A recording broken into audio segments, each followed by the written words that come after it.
সুপ্রিয় দর্শক, আসসালামু আলাইকুম। সবাইকে স্বাগতম জানাচ্ছি আজকের গুরুত্বপূর্ণ সংবাদে। প্রথমেই জানিয়ে দিচ্ছি সংবাদ শিরোনাম। বাংলাদেশিদের জন্য সৌদি আরবের জরুরি সতর্কবার্তা।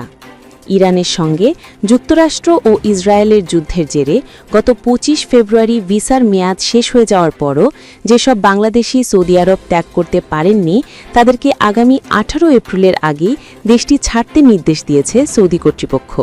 বুধবার ২৫ মার্চ রিয়াদে অবস্থিত বাংলাদেশ দূতাবাসের ভেরিফাইড ফেসবুক পেজে প্রকাশিত এক বিজ্ঞপ্তিতে এই তথ্য জানানো হয়েছে। বিজ্ঞপ্তিতে বলা হয় যে সৌদি আরবে ভিজিট, ওমরা এবং ফাইনাল এক্সিট ভিসায় অবস্থানরত বাংলাদেশি ভাই ও বোনদের সদয় অবগতির জন্য জানানো যাচ্ছে যে গত ২৫ ফেব্রুয়ারি যাদের ভিসার মেয়াদ শেষ হয়ে যাওয়ার পরও সৌদি আরব ত্যাগ করতে পারেননি তাদেরকে ১৮ এপ্রিলের পূর্বে সৌদি আরব ত্যাগ করার জন্য সৌদি কর্তৃপক্ষ সুযোগ দিয়েছে।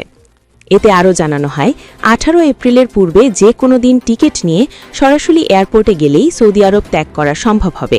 এই সময়ের মধ্যে কোনোরূপ ভিসার মেয়াদ বৃদ্ধি করা কিংবা জরিমানা ছাড়াই প্রবাসীরা সৌদি আরব ত্যাগ করতে পারবেন।